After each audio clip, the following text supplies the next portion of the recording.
Okay. ಕರ್ತನ ಪರಿಶುದ್ಧ ನಾಮಕ್ಕೆ ಸ್ತೋತ್ರವಾಗಲಿ. ಈ ಸಂಜೆ ವೇಳೆಯಲ್ಲಿ ಕರ್ತನು ಕೊಟ್ಟಂತ ಅವಕಾಶಕ್ಕಾಗಿ ಸ್ತೋತ್ರ ಸಲ್ಲಿಸ್ತೇನೆ.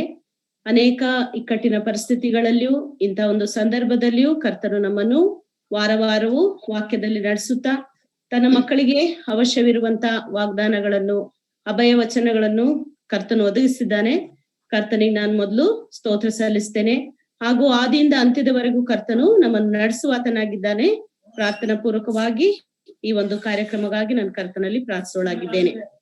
ಈ ಒಂದು ಸಂದೇಶಕ್ಕೆ, ಈ ಒಂದು ಕೂಟಕ್ಕೆ ಸಂದೇಶಕಿಯಾಗಿ ಮಂಗಳೂರಿನ ಅಸೆಂಬ್ಲಿಯ ಸಹೋದರಿ ಕ್ಯಾಥರಿನ್ ಶೀಲಭದ್ರ ಈ ದಿನ ನಮಗೆ ಸಂದೇಶ ಕೊಡ್ಲಿಕ್ಕೆ ಇದ್ದಾರೆ. ಇವರನ್ನು ಕರ್ತನ ಹೆಸರಿನಲ್ಲಿ ಪ್ರೀತಿಪೂರ್ವಕವಾಗಿ ಸ್ವಾಗತಿಸೋಳಾಗಿದ್ದೇನೆ. ಈ ಒಂದು ಸಂದೇಶವನ್ನು ಭಾಷಾಂತರ ಮಾಡ್ಲಿಕ್ಕಿರುವಂತ ನಮ್ಮ ಮೇಬಲ್ ಆಂಟಿ ಕೊಳ್ಳೇಗಾಲ, ಇಲ್ಲಿಂದ ಅವರು ನಮಗೆ ಈ ದಿನ ಭಾಷಾಂತರ ಮಾಡಿ ನಮ್ಮದೇ ಭಾಷೆಗಳಲ್ಲಿ ನಾವು ಅರ್ಥ ಮಾಡಿಕೊಳ್ಳುವಂತೆ ನಮಗೆ ಸಹಾಯಕರಾಗಿದ್ದಾರೆ. ಈ ಒಂದು ಕೂಟಕ್ಕೆ ನಾನು ಕರ್ತನ ಹೆಸರಿನಲ್ಲಿ ಸಹೋದರಿ ಮೇಬಲ್ ಸಿಂಗ್ ಅನ್ನು ಪ್ರೀತಿಪೂರ್ವಕವಾಗಿ ಸ್ವಾಗತಿಸೋಳಾಗಿದ್ದೇನೆ. ಹಾಗೂ ಪ್ರಾರ್ಥಿಸಿದಂತ ಸಹೋದರಿ ಉದಯ ಅವರಿಗೂ ಸಹ ನಾನು ಸ್ವಾಗತಿಸೋಳಾಗಿದ್ದೇನೆ. ಹಾಗೂ ಹಾಡಿನ ಮೂಲಕ ನಡೆಸಿಕೊಡುವಂತ ಸಹೋದರಿಯರಿಗೂ ನಾನು ಸ್ವಾಗತಿಸೋಳಾಗಿದ್ದೇನೆ. ಹಾಗೂ ಬೇರೆ ಬೇರೆ ಕಡೆಯಿಂದ ಈ ಒಂದು ಕೂಟಕ್ಕೆ ನೀವು ಭಾಗಿಯಾಗಿದ್ದೀರಿ, ಬೇರೆ ಬೇರೆ ಸಭೆಗಳಲ್ಲಿ ಇದ್ದೀರಿ. ಇವರೆಲ್ಲರಿಗೂ ನಾನು ಕರ್ತನ ಹೆಸರಿನಲ್ಲಿ ಪ್ರೀತಿಪೂರ್ವಕವಾಗಿ ಸ್ವಾಗತಿಸೋಳಾಗಿದ್ದೇನೆ. ಆಂಟಿ. ಓಕೆ, ಥ್ಯಾಂಕ್ ಯು ಮಾ. ಸ್ವಾಗತವನ್ನು ಮಾಡಿಕೊಟ್ಟಂತ, ನಡೆಸಿಕೊಟ್ಟಂತ ಸಹೋದರಿ ರೀನಾ ಶಾಲೋಮ್ ಸಭೆ ಅವರಿಗೆ ವಂದನೆಯನ್ನು ತಿಳಿಸುತ್ತಾ ನಮ್ಮ ಕಾರ್ಯಕ್ರಮವನ್ನು ನಾವು ಮುಂದುವರಿಸುವ. ವಿಶೇಷವಾಗಿ ಈ ದಿನ ನಮ್ಮ ಮಧ್ಯದಲ್ಲಿ ಕ್ಯಾಥರಿನ್ ಈಗ ತಾನೇ ಅವರು ಜಾಯ್ನ್ ಆಗಿದ್ದಾರೆ. Catherine, we welcome you. We already did, but you are not there. Anyway, we are very happy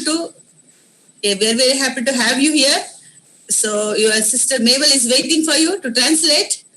Okay, ಹಾಗಾಗಿ ಕ್ಯಾಥರಿನ್ ಸಹೋದರಿಗೆ ನಾವು ಸ್ವಾಗತವನ್ನು ಬಯಸುವರಾಗಿದ್ದೇವೆ. ಅವರದ ವಿಷಯವಾಗಿ ಒಂದೆರಡು ಮಾತು ಇಂಟ್ರಡಕ್ಷನ್ ಹೇಳಲಿಕ್ಕೆ ನಾನು ಇಷ್ಟಪಡ್ತೇನೆ.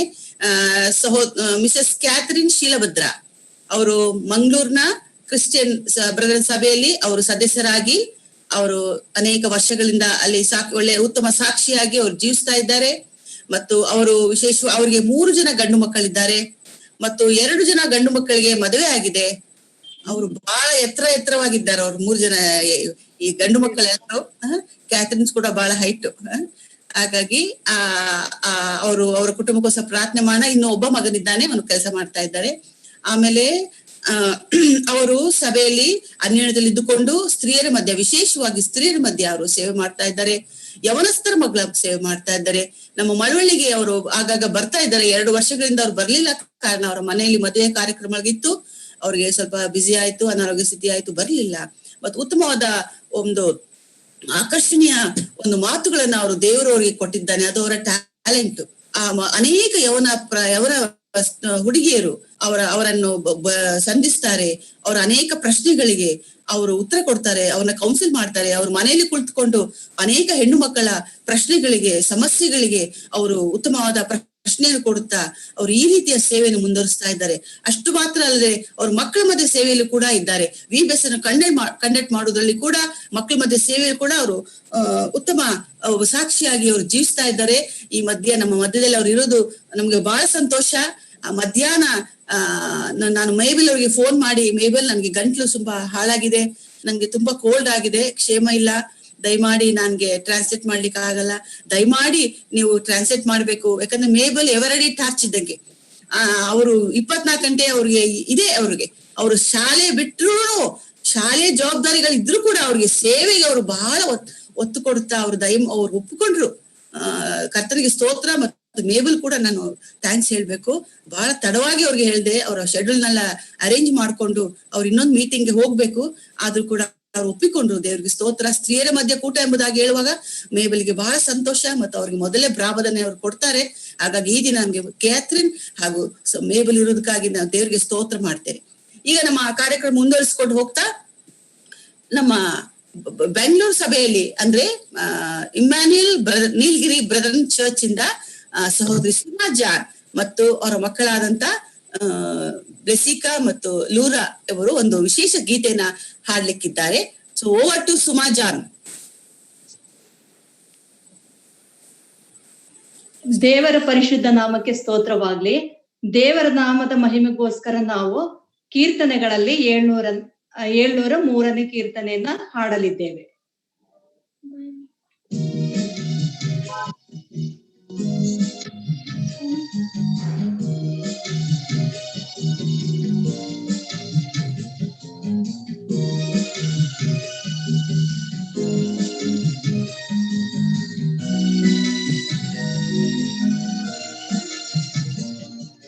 ನಾನು ನನ್ಮನೆಯವರಾದರೂ ಕರ್ತನನ್ನೇ ಸೇವಿಸುವೆವು. ನಾನು ನನ್ಮನೆಯವರಾದರೂ ಕರ್ತನನ್ನೇ ಸೇವಿಸುವೆವು. ವಿಘ್ನವಾದ ಯಾವುದೊಂದು ವಿಗ್ರಹವ, ವಿಘ್ನವಾದ ಯಾವುದೊಂದು ವಿಗ್ರಹವ ಇನ್ನೆಂದು ನಾನು ಕೈ ಮುಗಿಯೇನು. ನಾನು ನನ್ಮನೆಯವರಾದರೂ ಕರ್ತನನ್ನೇ ಸೇವಿಸುವೆವು.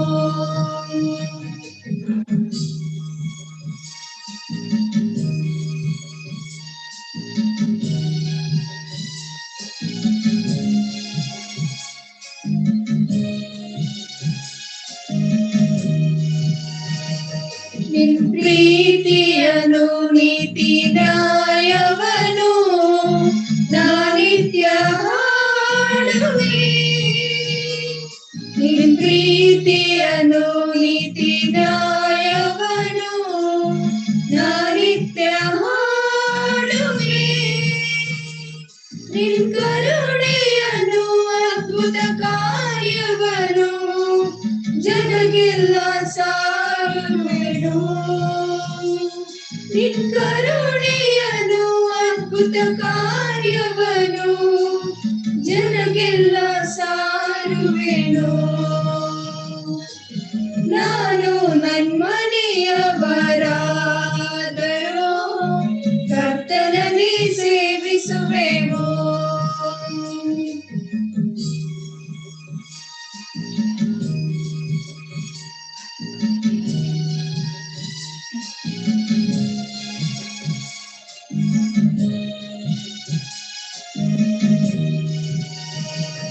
ನಾ ಬದುಕಿರುವವರೆಗೂ ಕರ್ತನನ್ನೇ ಕೀರ್ತಿಸುತ್ತಿರುವೆನು. ನಾ ಬದುಕಿರುವವರೆಗೂ ಕರ್ತನನ್ನೇ ಕೀರ್ತಿಸುತ್ತಿರುವೆನು.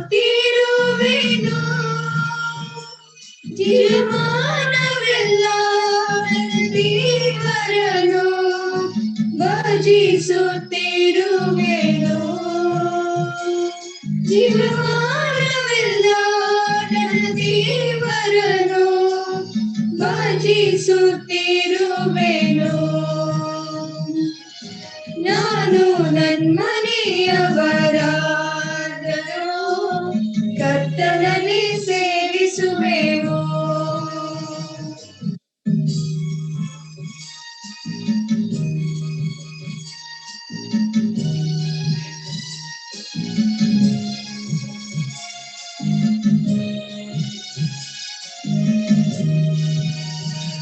ಯೇಸುವನ್ನು ಬಿಟ್ಟರೆ ಯಾರ ಸೇವಿಸುವಿರಿ?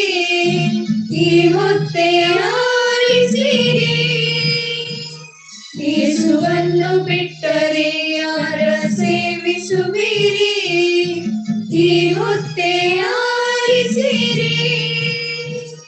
ಆತ ಸತ್ಯ ದೇವರು ನಿತ್ಯ ಜೀವವು ತಿರುಗಿ ಬರುವಾತನು. ಆತ ಸತ್ಯ ದೇವರು ನಿತ್ಯ ಜೀವವು ತಿರುಗಿ ಬರುವಾತನು. ನಾನು ನನ್ಮನೆಯವರಾದರೂ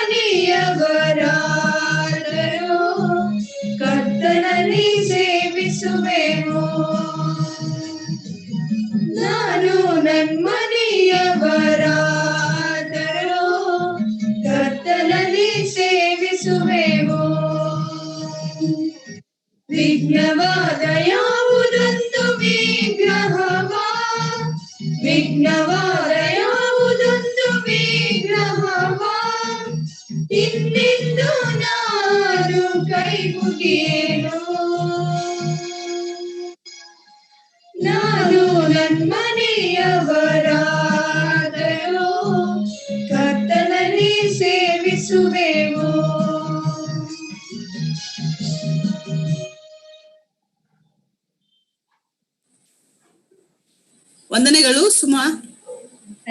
ಶಾನ್ ಅವರಿಗೂ ಹಾಗೂ ಮಕ್ಕಳ ಅಂತ ಶಾಲೆಟ್ ಮತ್ತು ಬ್ಲೆಸ್ಸಿಕಾಗೂ ಬಹಳ ಚಂದವಾದ ಹಾಡನ್ನ ಹಾಡಿದ್ರಿ. ಹೌದು, ನಾವು ಯೆಹೋಶುವನು ಹೇಳಿದ ರೀತಿಯಲ್ಲಿ ನಾನು ಮತ್ತು ನನ್ನ ಮನೆಯವರು ಯೆಹೋವನನ್ನೇ ಸೇವಿಸುವೆ ಎಂಬುದಾಗಿ ಈ ಪರಿಸ್ಥಿತಿಯಲ್ಲಿ ಕೂಡ ಪ್ರಪಂಚದಲ್ಲಿ ಏನೇ ಇದ್ರೂ ಕೂಡ ನಮ್ಗೆ ನಮ್ಮ ಉತ್ತಮವಾದದ್ದು ಮತ್ತು ನಮ್ಮ ಮೊದಲನೇ ಆದ್ಯತೆ ನಾವು ಯೆಹೋವನನ್ನ ಸೇವಿಸುವಂತದ್ದೇ ಆಗಿದೆ. ಅದಕ್ಕಾಗಿ ಸ್ತೋತ್ರ. ಉತ್ತಮವಾಗಿ ಹಾಡಿದ್ರಿ. ಮಕ್ಕಳು ಚಂದವಾಗಿ ಕೀಬೋರ್ಡ್ ಬಾರಿಸ್ತಾರೆ, ಮಕ್ಕಳು ಚೆನ್ನಾಗಿ ಹಾಡ್ತಾರೆ. ನಾನು ಬಹಳ ಹಿಂದೆ ಅವ್ರನ್ನ ಕೇಳಿದ್ದೆ ಹಾಡು, ಹಾಗಾಗಿ ಅವ್ರನ್ನ ಕಾಂಟ್ಯಾಕ್ಟ್ ಮಾಡಿ ಅವ್ರ ನಂಬರ್ ತಗೊಂಡು ಅವ್ರಿಗೆ ಹಾಡಿ ಅಂತ ಹೇಳುವಾಗ ಅವರು ಒಳ್ಳೆಯ ಒಂದು ಹಾಡನ್ನ ಹಾಡಿದ್ದಾರೆ. ಒಳ್ಳೆ ಗುಡ್ ಪ್ರೆಸೆಂಟೇಶನ್, ಥ್ಯಾಂಕ್ ಯು. ಮತ್ತು ಮುಂದಿನ ದಿನಗಳಲ್ಲಿ ಕೂಡ ನೀವು ಹೊಸ ಹೊಸ ಹಾಡನ್ನ ಹಾಡಿ ನಮ್ಗೆ ಪರಿಚಯ ಮಾಡಿಸ್ಬೇಕಾಗಿ ನಿಮ್ಗೆ ಕೇಳ್ಕೊಳ್ತೇನೆ. ಓಕೆ, ಈಗ ನಮ್ಮ ಸಭೆಯ ಜನಪುರ ಸಭೆಯ ಸಹೋದರಿಯಾದಂತ ಎಸ್ತರ್ ರಾಣಿ ಹಾಗೂ ಸಾರಮ್ಮ ಅವರು ಒಂದು ವಿಶೇಷವಾದ ಹಾಡನ್ನ ಹಾಡ್ತಾರೆ. ಕೇಳಿಸ್ತಿದ್ಯಾ ರಮಲಾ? ರಮಲಾ ಕೇಳಿಸ್ತಿದ್ಯಾ? ಕೇಳಿಸ್ತದೆ, ಕರೆಂಟ್ ಹೋಗಿದೆ, ಕರೆಂಟ್ ಹೋಯ್ತು. ಕೇಳಿಸ್ತದೆ, ಹಾಡಿ. ದೇವರ ನಾಮಕ್ಕೆ ಸ್ತೋತ್ರವಾಗಲಿ. ಈ ಸಂಜೆ ಸಮಯದಲ್ಲಿ ನಾವೊಂದು ತೆಲುಗು ರಾಗವನ್ನು ಹಾಡಿಕೊಳ್ಳೋಣ. నీ ఉంటే నాకు చాలు యేసయ్యా, నీ వెంటే నేను ఉంటానేసయ్యా. నీ ఉంటే నాకు చాలు యేసయ్యా, నీ వెంటే నేను ఉంటానేసయ్యా. నీ మాట చాలయ్యా, నీ చూపు చాలయ్యా, నీ తోడు చాలయ్యా, నీ నీడ చాలయ్యా. నీ మాట చాలయ్యా, నీ చూపు చాలయ్యా, నీ తోడు చాలయ్యా, నీ నీడ చాలయ్యా. నీ ఉంటే నాకు చాలు యేసయ్యా, నీ వెంటే నేను ఉంటానేసయ్యా. ఎన్ని బాధలున్నను, ఇబ్బందులెదురైనను, ఎంత కష్టమొచ్చినా నిష్ఠూరమైనను, ఎన్ని బాధలున్నను, ఇబ్బందులెదురైనను, ఎంత కష్టమొచ్చినా నిష్ఠూరమైనను. నీ మాట చాలయ్యా, నీ చూపు చాలయ్యా, నీ తోడు చాలయ్యా, నీ నీడ చాలయ్యా. నీ మాట చాలయ్యా, నీ చూపు చాలయ్యా, నీ తోడు చాలయ్యా, నీ నీడ చాలయ్యా. నీ ఉంటే నాకు చాలు యేసయ్యా, నీ వెంటే నేను ఉంటానేసయ్యా. బ్రతుకునావా పగిలినా, అడవి పాలైనను, ఆరు ముంచి వేసిన ఆశలు అనగారిన. బ్రతుకునావా పగిలిన, అడవి పాలైనను, అలలు ముంచి వేసిన ఆశలు అనగాలిన. నీ మాట చాలయ్యా, నీ చూపు చాలయ్యా, నీ తోడు చాలయ్యా, నీ నీడ చాలయ్యా. నీ మాట చాలయ్యా, నీ చూపు చాలయ్యా, నీ తోడు చాలయ్యా, నీ నీడ చాలయ్యా. నీ ఉంటే నాకు చాలు యేసయ్యా, నీ వెంటే నేను ఉంటానేసయ్యా. ఆస్తులన్నీ పోయినా, అనాథగా మిగిలిన, ఆప్తులే విడనాడిన, ఆరోగ్యం క్షీణించిన, ఆస్తులన్నీ ಗೋವಿನ ಅನಾಥಗಾಮಿಗಿಲಿನ ఆప్తులే విడనాడిన ఆరోగ్యం క్షీణించిన నీ మాట చాలయ్యా, నీ చూపు చాలయ్యా, నీ తోడు చాలయ్యా, నీ నీడ చాలయ్యా.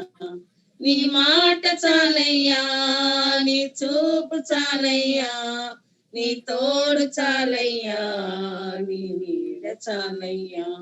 నీ ఉంటే నాకు చాలు యేసయ్యా, నీ వెంటే నేను ఉంటానేసయ్యా. Thanks aunty. ಥ್ಯಾಂಕ್ ಯು ಅಕ್ಕ, ಥ್ಯಾಂಕ್ ಯು. ಹಾಗೂ ಎಸ್ತರ್ ರಾಣಿ ಅವ್ರಿಗೆ ಇಬ್ಬರಿಗೂ ವಂದನೆಗಳು. ಒಳ್ಳೆ ತೆಲುಗು ಸಾಂಗ್ ಅದು. ನಿನ್ನಿದ್ದರೆ ನನಗೆ ಸಾಕು ಸ್ವಾಮಿ, ನಿನ್ನ ನೆರಳು ಸಾಕು, ನಿನ್ನ ಜೊತೆ ಸಾಕು, ಕೃಪೆ ಸಾಕು, ನೀನಿದ್ದರೆ ನನಗೆ ಸಾಕು. ನಿಮ್ ಜೀವಮಾನದಲ್ಲಿ ಆಸ್ತಿ ಹೋದ್ರೇನು, ಬಂಧು ಮಿತ್ರರು ಬಿಟ್ರೇನು, ಏನೇ ಕಳ್ಕೊಂಡ್ರು, ಈ ಲೋಕದಲ್ಲಿ ಏನೇ ಇಲ್ಲದೆ ಆದ್ರೂ ಕೂಡ ನಿನ್ನ ಕೃಪೆ ನನಗೆ ಬೇಕು, ನಿನ್ನ ನೆರಳು ಸಾಕು ನನಗೆ, ನೀನ್ ಸಾಕು ಸ್ವಾಮಿ ನನಗೆ ಎಂಬುದಾಗಿ ಆ ಕನ್ನಡ ಹಾಡ ಅರ್ಥ ಆಗಿತ್ತು. ದೇವ್ರ ನಮ್ಗೆ ಸ್ತೋತ್ರ ಆಗ್ಲಿ. ಈಗ ನಮ್ಮ ಮುಖ್ಯವಾದ ಭಾಗಕ್ಕೆ ನಾವು ಬಂದಿದ್ದೇವೆ. ವಿಶೇಷವಾಗಿ ಕಳೆದ ದಿನ ಅಂದ್ರೆ ನಿನ್ನೆ ದಿನ ನಮ್ಮ ಮನೆಯಲ್ಲಿ ನಮ್ಮ ಅತ್ತೆಯವರು ಅವರು ಕತ್ತಲಲ್ಲಿ ನಿದ್ದೆ ಹೋದ್ರು. ಅವರು ಸುಮಾರು ಅವ್ರಿಗೆ 86 ವಯಸ್ಸಾಗಿತ್ತು. ಅವ್ರಿಗೆ ಹಾರ್ಟ್ ತೊಂದರೆ ಇತ್ತು, ಬೇರೆ ಯಾವ ಸಮಸ್ಯೆ ಇರ್ಲಿಲ್ಲ, ಚೆನ್ನಾಗಿ ಊಟ ಮಾಡ್ತಾ ಇದ್ರು. ಒಂದು 2-3 ದಿನಗಳಿಂದ ಅವ್ರು ಸ್ವಲ್ಪ ತೊಂದರೆಯಲ್ಲಿದ್ರು. ಅವ್ರಿಗೆ ವೀಸಿಂಗ್ ಆಗಿತ್ತು. ಹಾಗಾಗಿ ಅವ್ರಿಗೆ ಸ್ವಲ್ಪ ಆಯಾಸ ಇತ್ತು, ಪ್ರಯಾಸ ಇತ್ತು. ನಿನ್ನೆ ದಿನದಲ್ಲಿ ಅವರು ಮಲಗಿದ್ದವರು ಬೆಳಗ್ಗೆ, ಅವರು ರಾತ್ರಿ ಮಲಗಿದವರು ಅವ್ರು ಬೆಳಗ್ಗೆ ಏಳಲಿಲ್ಲ. ಕ್ಯಾಥ್ರಿನ್ಗೆ ವಿಷಯ ಗೊತ್ತೋ ಏನೋ ಗೊತ್ತಿಲ್ಲ, ನನ್ಗೆ ಹಲವಾರಿಗೆ ನಾವು ತಿಳಿಸ್ದೆ, ಅದೇ ಕ್ಯಾಥ್ರಿನ್ಗೆ ನಾನು ತಿಳಿಸಿದ್ನೋ ಏನೋ ಗೊತ್ತಿಲ್ಲ, ಫೋಟೋ ಹಾಕ್ಲಿಲ್ಲ. ಆಗ ಕ್ಯಾಥ್ರಿನ್ಗೆ ಆಶ್ಚರ್ಯ ಆಗ್ಬೋದು. ಈಗ ಹೇಗೂ ದೇವರು ನಮ್ಮ ನಡೆಸಿದಾನೆ. ಎಲ್ಲಾ ಕಾರ್ಯಕ್ರಮಗಳಲ್ಲಿ ದೇವ್ರು ಸಹಾಯಕನಾಗಿದ್ದು, ದೇವ ಜನರು, ಸಭೆಯವರು, ಸ್ನೇಹಿತರು, ನೆಂಟರಿಸ್ಟರು ಎಲ್ಲರೂ ಬಂದು ಕಾರ್ಯಕ್ರಮ ಎಲ್ಲ ಚಂದವಾಗಿ, ಎಲ್ಲ ಭೂಸ್ಥಾಪನೆ ಎಲ್ಲವೂ ಚಂದವಾಗಿ ಆಯ್ತು. ಯಾವ ತೊಂದರೆಗಳಾಗದಾಗೆ, ಯಾವ ಅಡಚಣೆಗಳು ಆಗದಾಗೆ ದೇವರು ಸಹಾಯ ಮಾಡಿದನು. ಹಾಗೆ ದೂರದಲ್ಲಿರೋರು ಕೂಡ ಆ ಝೂಮ್ ನಲ್ಲಿ ನೋಡುವ ಹಾಗೆ ಏರ್ಪಾಡು ಕೂಡ ಇತ್ತು. ಎಲ್ಲರೂ ಅವರವರ ಮನೆಯಲ್ಲಿ ಕುಳಿತು ಫೋನ್ ಅಲ್ಲಿ ನೋಡುವ ಹಾಗೆ ದೇವರು ಸಹಾಯ ಮಾಡಿದನು. ಅದಕ್ಕಾಗಿ ವಿಶೇಷವಾಗಿ ದೇವರಿಗೆ ನಾವು ಸ್ತೋತ್ರ ಮಾಡಬೇಕು. ಚಿಕ್ಕ ಮಗನಾದ ಜಾನ್ ಪಾಲ್ ಅವರ ಅವರ ತಮ್ಮ ಜೇಮ್ಸ್ ಪಾಲ್ ಅವರು ಅಬುದಾಬಿಲಿ ಇರ್ತಾರೆ. ಅವ್ರು ಬರ್ಲಿಕ್ಕೆ ಆಗ್ಲಿಲ್ಲ. ಆದ್ರೂ ಕೂಡ ದೇವರು ಝೂಮ್ ಮುಖಾಂತರ ಅವರು ಕುಳಿತು ಎಲ್ಲವನ್ನು ನೋಡುವಂತ ಕೃಪೆಯನ್ನು ದೇವರು ಒಣಗಿಸಿಕೊಟ್ಟರು. ಅದಕ್ಕಾಗಿ ನಾವು ದೇವರಿಗೆ ಸ್ತೋತ್ರ ಮಾಡೋಣ. ಹಾಗಾಗಿ ಈ ದಿನ ನಮ್ಮ ಕುಟುಂಬಕ್ಕೋಸ್ಕರ ಇಬ್ಬರು ಸಹೋದರಿಯರು, ಹಿರಿಯ ಸಹೋದರರು ಪ್ರಾರ್ಥನೆ ಮಾಡ್ತಾರೆ. ಅದರ ಮೊದಲನೇದಾಗಿ ಕೃಪಾ ಸದ್ಯದಾಸಕ್ಕ ಬೆಂಗಳೂರಿಂದ, ಅವರು ಹಿರಿಯ ಸಹೋದರಿಯರಾಗಿದ್ದಾರೆ. ಅವರು ನಮ್ಮ ಕುಟುಂಬಕ್ಕೋಸ್ಕರ ವಿಶೇಷವಾಗಿ ನಮ್ಮ ಮಾವನವರು ಇದ್ದಾರೆ, ಅಯ್ಯ ಅವರು, ಅವ್ರಿಗೆ ಸುಮಾರು 96 ವಯಸ್ಸು. ಅವ್ರು ಬಹಳ ಚೆನ್ನಾಗಿದ್ದಾರೆ. ಅವರು ಅವರು ಹೆಂಡತಿ ನಿದ್ದೆಲಿ ಕರ್ತನ ನಿದ್ದೆ ಹೋದ್ರು ಅಂತ ಕೇಳಿದ್ರೆ ದುಃಖ ಆದ್ರೂ ಕೂಡ ಅವ್ರು ಮೊದಲೇದಾಗಿ ಅವರು ಪ್ರಾರ್ಥನೆ ಮಾಡಿದ್ರು. ಮಣ್ಣಿಗೆ ಹೋಗ್ಲೇಬೇಕು ದೇವ್ರೆ, ನೀನ್ ಮೊದ್ಲು ಆಕೆನ ಕರ್ಕೊಂಡೆ, ನಾನೇ ಮೊದ್ಲು ಹೋಗ್ತೀನಿ ಅನ್ಕೊಂಡೆ, ಆದ್ರೆ ಅವಳೆಲ್ಲ ಫಸ್ಟ್ ಕರ್ಕೊಂಡೆ ಎಂಬುದಾಗಿ ಹೇಳಿ ಅವರು ಪ್ರಾರ್ಥನೆ ಮಾಡಿದ್ರು. ಅವರ ನಂಬಿಕೆ ಬಹಳ ದೃಢವಾಗಿದೆ. ಅವರು ದೇವರಲ್ಲಿ ಬಹಳ ನಂಬಿಗಸ್ತರಾಗಿ ಅವರು ಈಗಲೂ ಕೂಡ ಈ ವಯಸ್ಸಿನಲ್ಲಿ ಕೂಡ ಅವರು ಪ್ರಾರ್ಥನೆ ಬಿಡದೆ ಪ್ರಾರ್ಥನೆ ಮಾಡ್ತಾ ಬೆಳಗಿನ ಜಾವದಿಂದ ರಾತ್ರಿವರೆಗೂ ಅನೇಕ ಸಾರಿ ಎಲ್ಲರಿಗೋಸ್ಕರ, ಎಲ್ಲ ಸೇವಕರಿಗೋಸ್ಕರ ಅವರು ಪ್ರಾರ್ಥನೆ ಮಾಡ್ತಾ ಇರ್ತಾರೆ. ಅವರ ಪ್ರಾರ್ಥನೆ ಜೀವಿತ ಎಷ್ಟೋ ನಮ್ಗೆ ಆಶೀರ್ವಾದ. ಅವರಿಗೋಸ್ಕರ, ಮಕ್ಕಳಿಗೋಸ್ಕರ, ನಮ್ಮೆಲ್ಲರಿಗೋಸ್ಕರ ವಿಶೇಷವಾಗಿ ಪ್ರಾರ್ಥನೆ ಮಾಡ್ಬೇಕಾಗಿ ಕೃಪಾಕ್ ಅವರು ಮೊದಲನಾಗಿ ಪ್ರಾರ್ಥನೆ ಮಾಡ್ತಾರೆ. ಎರಡನೇದಾಗಿ ನಾನು ಡೆಲ್ಸಿ ಅಕ್ಕಗೆ ಕೇಳ್ಕೊಂಡೆ. ಡೆಲ್ಸಿ ಅಕ್ಕಗೆ ಇವತ್ತು ಅವರು ದುಬೈಯಿಂದ ನಾಳೆ ಬರ್ತಾ ಇದ್ದಾರೆ. 20ನೇ ತಾರೀಕು ಅವರು ಪ್ರಯಾಣ ಮಾಡಿ ವಾಪಸ್ ಬರ್ತಾ ಇದ್ದಾರೆ. ಮತ್ತು ಅವರಿಗೆ ಕೋವಿಡ್ ಟೆಸ್ಟ್ ಆಗ್ಬೇಕಂತ ಇವತ್ತು ಇದೇ ಟೈಮ್ಗೆ ಅವರು UAE ನಲ್ಲಿ, ಅಬುದಾಬಿನಲ್ಲಿ ಕೋವಿಡ್ ಟೆಸ್ಟ್ ಹೋಗ್ಬೇಕು. ಅದು ರಿಸಲ್ಟ್ ನೆಗೆಟಿವ್ ಬಂದ ಮೇಲೆ ಅವ್ರಿಗೆ ಟಿಕೆಟ್ ಎಲ್ಲ ಬುಕ್ ಆಗೋದು. ಹಾಗಾಗಿ ನಮ್ಮೆಲ್ಲ ಬಹಳ ಸಾರಿ, ನಾನು ಈ ಟೈಮ್ಗೆ ಸಿಗಲ್ಲ, ನಾನು ಕೋವಿಡ್ ಟೆಸ್ಟ್ ಹೋಗ್ಬೇಕು, ಅಲ್ಲಿ ಏನೇನ್ ಪ್ರೊಸೀಜರ್ ಗೊತ್ತಿಲ್ಲ, ಅಲ್ಲಿ ತಡವಾಗ್ಬೋದು, ನನಗೋಸ್ಕರ ನೀನ್ ಕಾಯ್ಬೇಕಾಗತ್ತೆ, ಬೇರೆ ಯಾರಿಗಾದ್ರೂ ಪ್ರಾರ್ಥನೆಗಾಗಿ ಕೊಡು ಅಂತ ಹೇಳಿ ಅವರು ಸಾರಿ ಹೇಳಿದ್ರು. ಹಾಗಾಗಿ ಮೊದಲನೇದಾಗಿ ಕೃಪಾಕ್ ಅವರು ಪ್ರಾರ್ಥನೆ ಮಾಡ್ತಾರೆ. ಚಿಕ್ಕದಾಗಿ ನಮ್ಮ ಕುಟುಂಬಕ್ಕೋಸ್ಕರ, ಆದರಣೆಗೋಸ್ಕರ ಪ್ರಾರ್ಥನೆ ಮಾಡ್ತಾರೆ. ನಂತರ ನಾನು ಮೇಬಲ್ ಸಿಂಗ್ ಅವರ ಪ್ರಾರ್ಥನೆ ಮಾಡ್ಬೇಕಾಗಿ ಕೇಳ್ಕೊಳ್ತೇನೆ. ಮೊದಲನೇದಾಗಿ ಕೃಪಾಕ್ ಅವರು ಪ್ರಾರ್ಥನೆ ಮಾಡ್ತಾರೆ. ಎರಡನೇದಾಗಿ ಮೇಬಲ್ ಸಿಂಗ್ ಅವರು ಪ್ರಾರ್ಥನೆ ಮಾಡ್ಬೇಕಾಗಿ ಕೇಳ್ಕೊಳ್ತೇನೆ. ಪ್ರಾರ್ಥನೆ ಮಾಡೋಣ. ನಮ್ಮನ್ನ ಅತಿಯಾಗಿ ಪ್ರೀತಿ ಮಾಡಿದಂತ ನಮ್ಮ ಸ್ವರ್ಗೀಯ ತಂದೆಯಾದ ದೇವರೇ, ಅಪ್ಪ, ನಿನ್ನ ಬಳಿಯಲ್ಲಿ ಇಲ್ಲದೆ ನಾವು ಇನ್ನೆಲ್ಲಿ ಹೋಗೋಣ? ನಿನ್ನಲ್ಲಿಯೇ ನಮಗೆ ಸಂತೋಷ, ಸಮಾಧಾನ, ನಿನ್ನಲ್ಲಿಯೇ ನಮಗೆ ಎಲ್ಲವೂ ಸಿಕ್ಕುವಂಥದ್ದಾಗಿದೆ. ಇದಕ್ಕಾಗಿ ಪ್ರಿಯ ಕರ್ತನೆ, ಈ ಸಾಯಂಕಾಲದಲ್ಲಿ ನಾವು ನಿನ್ನ ಬಳಿಯಲ್ಲಿ ಬಂದಿದ್ದೇವೆ. ಪ್ರಿಯ ತಂದೆಯಾದ ದೇವರೇ, ನೀನು ನಂಬಿಗಸ್ತನಾದ ದೇವರು, ನಿನ್ನೆ ಇದ್ದಂತೆ ಈ ಹೊತ್ತು ಎಂದಿಗೂ ಸದಾ ಕಾಲವು ಜೀವ ಸ್ವರೂಪನಾದ ದೇವರು, ನಮ್ಮ ಪ್ರೀತಿಯ ತಂದೆಯು ನೀನಾಗಿದ್ದಿ. ಈ ಗಳಿಗೆಯಲ್ಲಿ ಪ್ರಿಯ ಕರ್ತನೆ, ನಮ್ಮ ಒಬ್ಬೊಬ್ಬರ ಹೆಸರುಗಳನ್ನು ನೀನು ಬಲ್ಲಿ, ನಮ್ಮ ಒಬ್ಬೊಬ್ಬರ ಅವಶ್ಯಕತೆಗಳನ್ನು ನೀನು ಬಲ್ಲಿ, ನಮ್ಮ ಎಲ್ಲಾ ಬಲಹೀನತೆಗಳನ್ನು ನೀನು ಬಲ್ಲಾತನಾಗಿದ್ದಿ. ಇದಕ್ಕಾಗಿ ಈ ಗಳಿಗೆಯಲ್ಲಿ ಪ್ರಿಯ ಕರ್ತನೆ, ಪ್ರತ್ಯೇಕವಾಗಿ ಸಹೋದರಿ ರಮೋಲ ಅವರ ಕುಟುಂಬಕ್ಕಾಗಿ ನಿನ್ನಲ್ಲಿ ಬೇಡಿಕೊಳ್ಳುತ್ತೇವೆ. ಪ್ರಿಯ ತಂದೆಯಾದ ದೇವರೇ, ನಿನ್ನ ಮಹಾ ಕೃಪೆಯಿಂದ ಈ ಕುಟುಂಬವನ್ನು ಸಹೋದರ ಜಾನ್ ಅವರ ತಂದೆ ತಾಯಿ ಮತ್ತೆ ಅವರ ಸಹೋದರಿಯರನ್ನು ನೀನು ಇದುವರೆಗೆ ಕಾಪಾಡುತ್ತಾ ಬಂದಿ ಸ್ವಾಮಿ. ಸಾಕ್ಷಿಯಾಗಿ ಆ ಸ್ಥಳದಲ್ಲಿ ಉಪಯೋಗಿಸಿದಿ. ಈಗಲೂ ಸ್ವಾಮಿ ಅವರು ಪ್ರಾರ್ಥನೆಯ ವೀರರಾಗಿ ಕೊನೆಯ ಗಳಿಗೆಯವರೆಗೆ ಸಹೋದರಿ ಮರಿಯಮ್ಮ ಅವರು ಪ್ರಿಯ ಕರ್ತನೆ ನಿನ್ನಲ್ಲಿ ಆಸಕ್ತರಾಗಿದ್ದದಕ್ಕಾಗಿ ಸ್ತೋತ್ರ. ಇಷ್ಟು ವರ್ಷಗಳು ನೀನು ಅವರನ್ನು ಕಾಪಾಡಿದಿ ಪ್ರಿಯ ಕರ್ತನೆ. ನಿನ್ನೆ ನಾವು ಕೇಳಿಸಿಕೊಂಡ ಹಾಗೆ ಅನೇಕ ಸಾಕ್ಷಿಗಳಿಗಾಗಿ ಸ್ತೋತ್ರ ಸ್ವಾಮಿ. ತಂದೆಯಾದ ದೇವರೇ, ಅವರನ್ನು ಕೊನೆಯವರೆಗೆ ನೀನು ಉಪಯೋಗಿಸಿದಿ. ನಿನ್ನೆ ಸಹ ಎಲ್ಲಾ ಕಾರ್ಯಕ್ರಮಗಳು ಸರಿಯಾದ ರೀತಿಯಲ್ಲಿ ನಡೆಯುವಂತೆ, ನಿನ್ನ ನಾಮವು ಮಹಿಮೆ ಹೊಂದುವಂತೆ ಪ್ರಿಯ ಕರ್ತನೆ ನೀನು ನಡೆಸಿದಿ. ಇದಕ್ಕಾಗಿ ನಿನಗೆ ಸ್ತೋತ್ರ ಸಲ್ಲಿಸ್ತೇವೆ.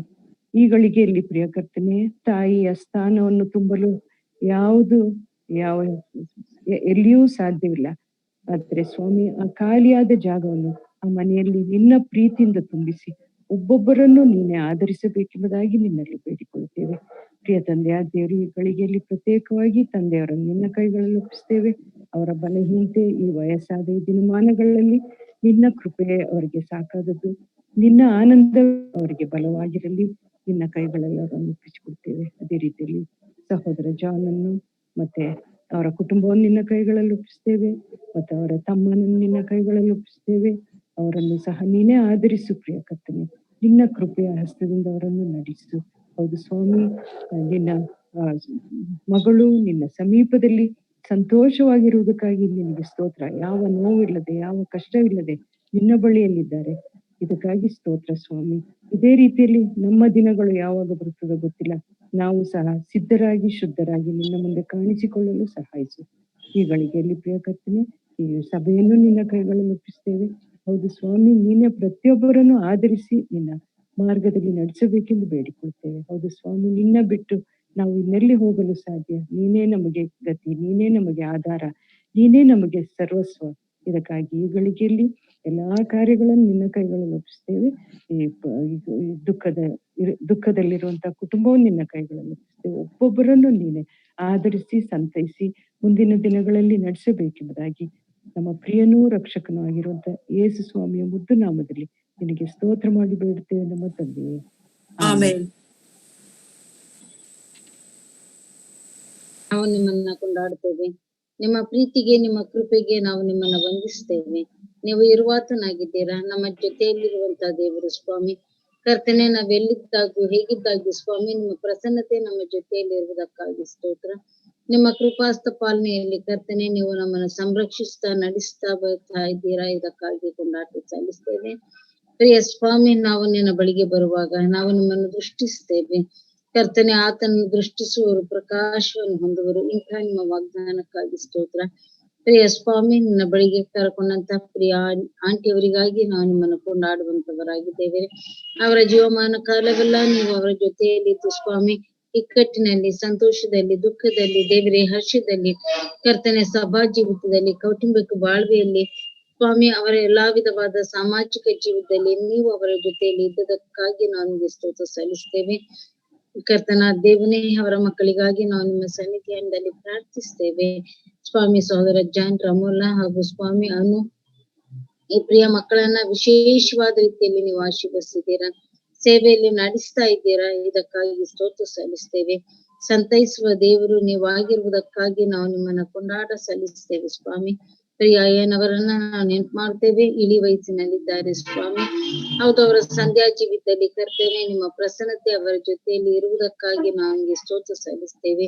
ಅನೇಕ ಪದ ಪ್ರಯೋಗಗಳು ಸ್ವಾಮಿ, ಅದು ನಮ್ಮನ್ನ ದುಃಖದಲ್ಲಿ ಆಧರಿಸುವಂತದ್ದಾಗಿದೆ. ಕರ್ತನಲ್ಲಿ ನಿದ್ರೆ ಹೋದರು. ಹೌದು ಕರ್ತನೆ, ಮಹಿಮೆಗೆ ಸೇರಿಸಲ್ಪಟ್ಟರು.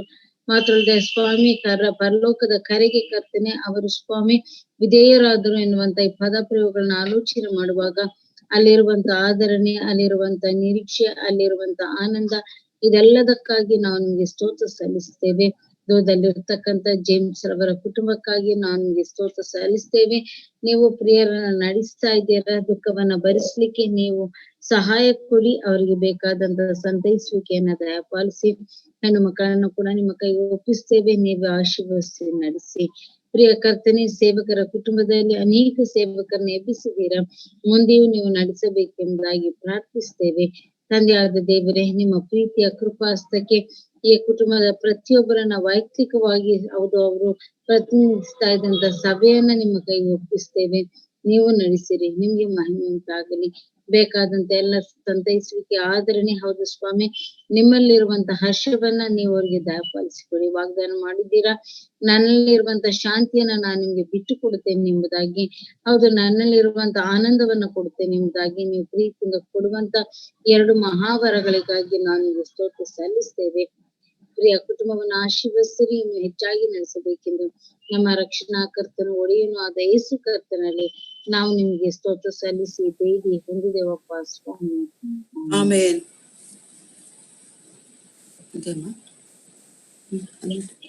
ನಮ್ಮ ಆದರಣೆಗಾಗಿ ಪ್ರಾರ್ಥನೆ ಮಾಡಿದಂತ ಪ್ರಿಯ ಕೃಪಾಕ ಅವರಿಗಾಗಿಯೂ ಹಾಗೂ ಸಹೋದರಿ ಮೇಬಲ್ ಸಿಂಗ್ ಅವರಿಗಾಗಿಯೂ ವಿಶೇಷವಾಗಿ ನಮ್ಮ ಕುಟುಂಬದ ಪರವಾಗಿಯೂ ನಮ್ಮ ಪರವಾಗಿಯೂ ನಿಮಗೆ ವಂದನೆ ಸಲ್ಲಿಸುವರಾಗಿದ್ದೇವೆ.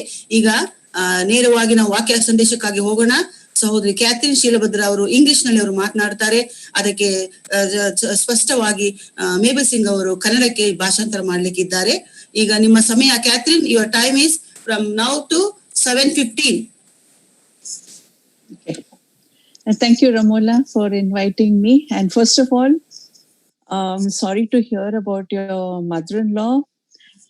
Please accept my heartfelt condolences, and may the peace of God, which passeth all understanding, reign and rule in all the hearts of your family members. ನೀವು ನನ್ನನ್ನ ಈ ಕೂಟಕ್ಕೆ ಆಹ್ವಾನಿಸಿದ್ದಕ್ಕಾಗಿ ನಾನು ನಿಮ್ಮನ್ನ ವಂದಿಸ್ತೇನೆ. ಅದೇ ಸಮಯದಲ್ಲಿ ನಾನು ರಮಣ ಅವ್ರಿಗೆ ವಂದಿಸ್ತಾ, ಅವರ ಕುಟುಂಬದಲ್ಲಿ ಆದಂತ ದುಃಖಕರವಾದಂತ ಘಟನೆಗಾಗಿ ನಾನು ನನ್ನ ಸಂತಾಪವನ್ನು ಅವರಿಗೆ ನಾನು ತೋರಿಸುವಂತವಳಾಗಿದ್ದೇನೆ. ವಿಶೇಷವಾದ ರೀತಿಯಲ್ಲಿ ಕರ್ತನು ತಾನೇ ಎಲ್ಲಾ ಗ್ರಹಿಕೆಯನ್ನಿರುವ ದೇವಶಾಂತಿಯನ್ನ ನಿಮ್ಮ ಹೃದಯಗಳಲ್ಲಿ, ನಿಮ್ಮ ಆಲೋಚನೆಗಳಲ್ಲಿ ಆತನು ಕಾಯ್ತಾ ಬರಲಿ. ಕರ್ತನು ತಾನೇ ನಿಮ್ಮ ಸಂಗಡಿಗನಾಗಿದ್ದು ನಿಮ್ಮನ್ನು ಸಂತೈಸಿ ಆಧರಿಸಿ ನಡೆಸಬೇಕೆಂಬುದಾಗಿ ನಾನು ಬಯಸ್ತೇನೆ ಹಾಗೂ ಅದಕ್ಕಾಗಿ ಪ್ರಾರ್ಥಿಸುವಂತವಳಾಗಿದ್ದೇನೆ. It's so good to see you, Mabel Akka. So, okay. So even I too. Yeah. So even though we are so far away and yet we can come together like this, it's really, we need to thank God for this technology. ನಾನು ಕರ್ತನಿಗೆ ಈ ಒಂದು ತಾಂತ್ರಿಕತೆಗಾಗಿ ನಾನು ವಂದಿಸ್ತೇನೆ. ನಾವು ದೂರದಲ್ಲಿದ್ದು ನೋಡದೇ ಇದ್ದಾಗಿ ಕೂಡ ಈ ಮುಖಾಂತರವಾಗಿ ಒಬ್ಬರನ್ನೊಬ್ಬರು ನೋಡುವಂತ ಅವಕಾಶವನ್ನು ಕರ್ತನು ಕೊಟ್ಟಿದ್ದಾನೆ. ಇದಕ್ಕಾಗಿ ನಾನು ಕರ್ತನಿಗೆ ವಂದಿಸ್ತೇನೆ. Okay. I think we'll go directly to the word of God. As we all know, ನಾವು ನೇರವಾಗಿ ದೇವರ ವಾಕ್ಯಕ್ಕೆ ಹೋಗೋಣ. As we all know that this year of 2020 has been a very unprecedented year, and like so many things have happened and it's still happening, and it has actually turned everything into our whole world upside down. ನಮ್ಗೆ ಗೊತ್ತಿದೆ 2020ನೇ ವರ್ಷ ಅದು ಬಹಳ ದುಃಖಕರವಾದಂತಹ, ಸಂಪೂರ್ಣವಾಗಿ ತಳಮಳಗೊಳಿಸುವಂತಹ, ಗೊಂದಲಕ್ಕೆ ಈಡು ಮಾಡುವಂತಹ ವರ್ಷವಾಗಿದೆ. ಅನೇಕ ಸಂಗತಿಗಳು ನಮ್ಮ ಆಲೋಚನೆಗೆ ಮೀರಿ ಘಟಿಸಿ ಹೋಗಿದೆ. ಇದರ ಮುಖಾಂತರವಾಗಿ ನಾವು ಸಂಪೂರ್ಣವಾಗಿ ಗೊಂದಲಕ್ಕೆ ಒಳಗಾಗಿ ಒಂದು ವಿಧದಲ್ಲಿ ಸಂಪೂರ್ಣವಾಗಿ ತಳಮಳಗೊಂಡಂತವರಾಗಿ ನಾವಿದ್ದೇವೆ. But I want to bring to you today a message of hope, and only the hope which only Christ can give us. ನಾನು ಇದನ್ನ ನಿರೀಕ್ಷೆ ಎನ್ನುವಂತ ಸಂದೇಶವನ್ನ ನಾನು ನಿಮ್ಮ ಮುಂದೆ ತರ್ತೇನೆ. ಕರ್ತನಾದ ಕ್ರಿಸ್ತನು ತಾನೇ ನಮ್ಗೆ ನಿರೀಕ್ಷೆಯನ್ನ ದಯಪಾಲಿಸುವಂತವನಾಗಿದ್ದಾನೆ. Okay, I'm going to read you a verse from 1 Peter chapter 5 verse 8. 1 ಪೇತ್ರ 5ನೇ ಅಧ್ಯಾಯದ 8ನೇ ವಚನವನ್ನ ನಾನು ನಿಮ್ಗಾಗಿ ಓದ್ಲಿಕ್ಕೆ ಬಯಸ್ತೇನೆ. 1 ಪೇತ್ರ 5ನೇ ಅಧ್ಯಾಯದ 8ನೇ ವಚನ. I think you can read it off in Kannada only. Yes. 8ನೇ ವಚನ ಹೀಗಿದೆ, ಸ್ವಸ್ಥಚಿತ್ತರಾಗಿರ್ರಿ, ಎಚ್ಚರವಾಗಿರ್ರಿ. ನಿಮ್ಮ ವಿರೋಧಿಯಾಗಿರುವ ಸೈತಾನನು ಗರ್ಜಿಸುವ ಸಿಂಹದೋಪಾದಿಯಲ್ಲಿ ಯಾರನ್ನು ನುಂಗಲಿ ಎಂದು ಹುಡುಕುತ್ತಾ ತಿರುಗುತ್ತಾನೆ. We all know that a lion is a very powerful animal, and if we come in front of him, we will not have a chance, and there will be nothing left of us. ನಮಗೆ ಗೊತ್ತಿದೆ, ಈ ಒಂದು ಸಿಂಹ ಬಹಳ ಶಕ್ತಿಶಾಲಿಯಾದಂತಹ ಪ್ರಾಣಿಯಾಗಿದೆ. ನಾವೇನಾದ್ರೂ ಆ ಸಿಂಹದ ಎದುರಿಗೆ ಬಂದರೆ ನಮ್ಮಲ್ಲಿ ಏನೂ ಕೂಡ ಉಳಿಯುವುದಿಲ್ಲ. ಆ ಸಿಂಹವು ಸಂಪೂರ್ಣವಾಗಿ ನಮ್ಮನ್ನು ವಿನಾಶಗೊಳಿಸುವಂತದ್ದಾಗಿದೆ. And here it says that the devil is like a roaring lion. He can devour us. ಇಲ್ಲಿ ನಾವು ನೋಡ್ತಾ ಇದ್ದೇವೆ, ಈ ಸೈತಾನು ಗರ್ಜಿಸುವ ಸಿಂಹದೋಪಾದಿಯಲ್ಲಿ ಯಾರನ್ನು ನುಂಗಲಿಂದ ಹುಡುಕುತ್ತಾ ತಿರುಗುತ್ತಾನೆ. ಆತನು ಸಂಪೂರ್ಣವಾಗಿ ನಮ್ಮನ್ನು ಹರಿದು ಹಾಕಿ ಬಿಡುವಂತವನಾಗಿದ್ದಾನೆ. Now, what does this lion, this devil, what does he want to devour us with? Is it our flesh and blood that he is wanting to devour? ಈಗ ಈ ಸೈತಾನು ಅಥವಾ ಈ ಲಯನ್ ಅಥವಾ ಈ ಸಿಂಹ ಎಂದರೆ ಏನು? ಆತನು ಯಾವುದನ್ನ ಸಂಪೂರ್ಣವಾಗಿ ಆತನು ತಿಂದಿ ಹಾಕಿ ಬಿಡ್ತಾನೆ? ಮಾಂಸವನ್ನ, ಮೂಳೆಯನ್ನ, ಅಥವಾ ಯಾವುದನ್ನ? ಸೈತಾನ್ ಎಂಬ ಆ ಸಿಂಹ. Our adversary, the devil, he is seeking to devour our faith. ಇಲ್ಲಿ ನಮ್ಮ ವೈರಿಯಾದಂತ ಈ ಸೈತಾನು ನಮ್ಮ ಆ ಒಂದು ನಂಬಿಕೆಯನ್ನ ಆತನು ಛಿದ್ರಗೊಳಿಸುವಂತವನಾಗಿದ್ದಾನೆ.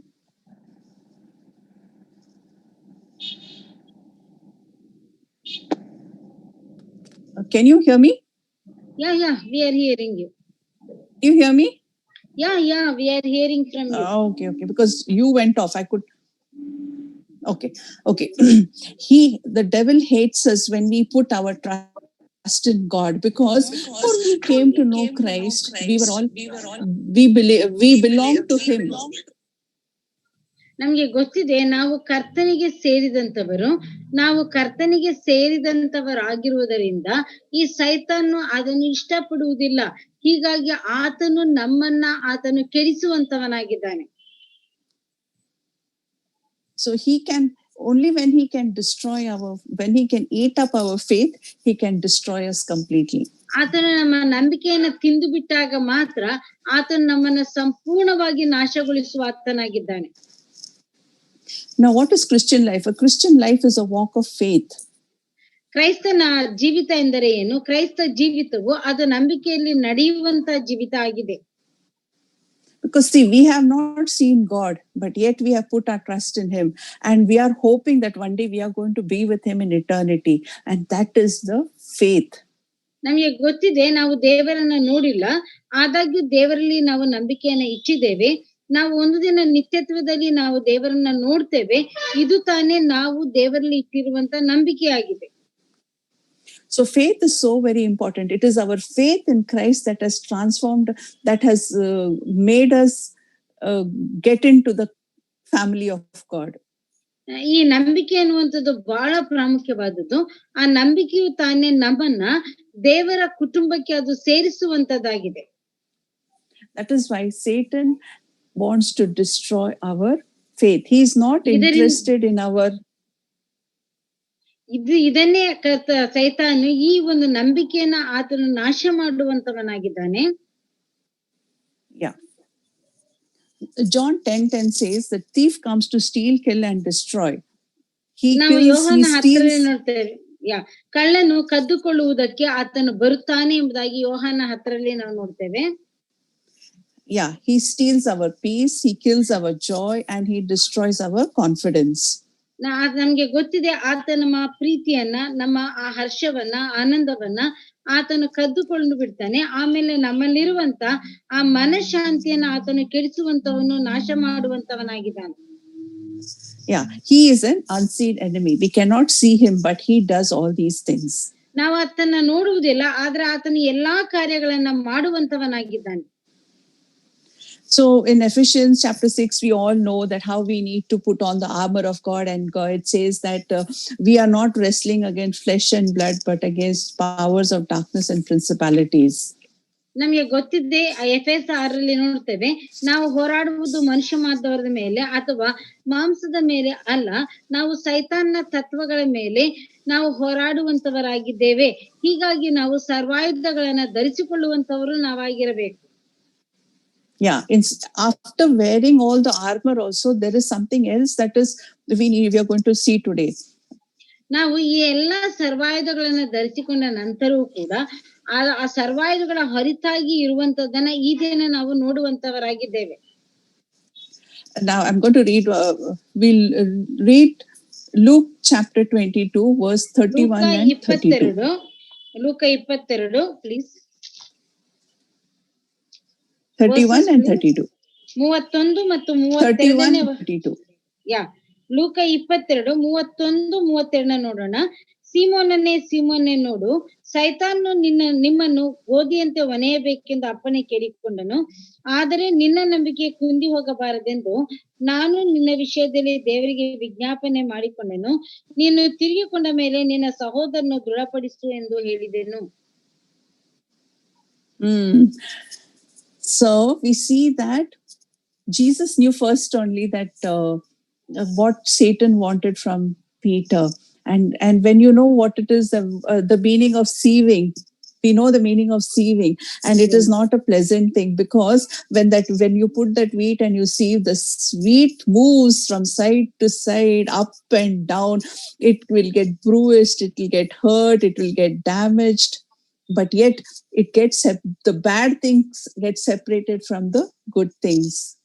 ನಮ್ಗೆ ಗೊತ್ತಿದೆ, ಇಲ್ಲಿ ಸಿಮೋನನ ಪೇತ್ರನಿಗೆ ಏನು ಮಾಡಬೇಕೆಂಬುದನ್ನ ಸಿಮೋನಿಗೆ ಮೊದಲೇ ಸೈತಾನು ತಿಳಿದಂತವನಾಗಿದ್ದನು.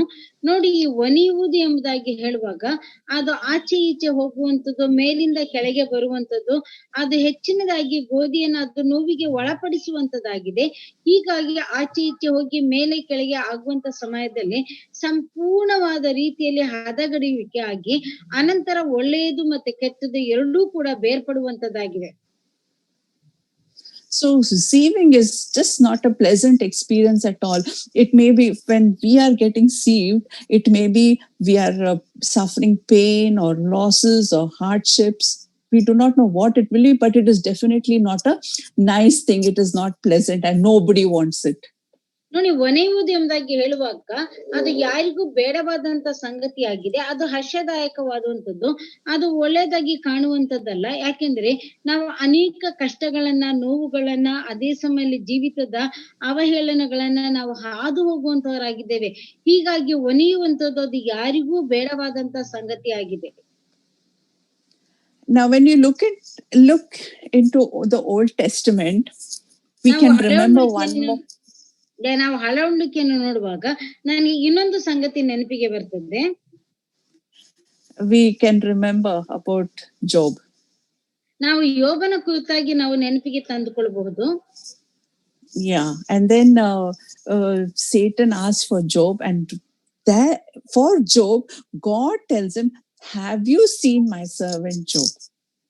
ನೋಡಿ, ಸೈತಾನ್ ಯೋಬನ ಕುರಿತಾಗಿ ಕೇಳಿದಾಗ ದೇವರು ಹೇಳುವಂತದ್ದು, ನೀನು ನನ್ನ ದಾಸನಾದ ಯೋಬನನ್ನ ನೋಡಿದೀಯಾ ಎಂಬುದಾಗಿ. See, God knows beforehand how much is our faith and how much we can take, and so God tells Satan that ದೇವರಿಗೆ ಗೊತ್ತಿದೆ ನಮ್ಮ ನಂಬಿಕೆ ಎಷ್ಟ ಮಟ್ಟಿಗೆ ಇದೆ ಎಂಬುದಾಗಿ. ಹೀಗಾಗಿ ದೇವರು ಯೋಬನಿಗೆ ಸೈತಾನ್ಗೆ ಹೇಳ್ತಾ ಇದ್ದಾರೆ, ನೀನು ನನ್ನ ದಾಸನಾದ ಯೋಬನನ್ನ ನೋಡಿದೀಯಾ ಎಂಬುದಾಗಿ. But what Satan says, you have put a protective edge around him so that nothing will touch him. That's why he's always praising you, praying, and he's always in your presence. But if you remove all that, then he will stop. ಸೈತಾನು ದೇವರಿಗೆ ಹೇಳ್ತಾ ಇದ್ದಾನೆ, ನೀನು ಅವನ ಸುತ್ತಲೂ ಸಂರಕ್ಷಣೆಯ ಬೇಲಿ ಹಾಕಿದೀಯಾ, ನೀನು ಆ ಬೇಲಿಯನ್ನ ತೆಗೆದು ಬಿಡು.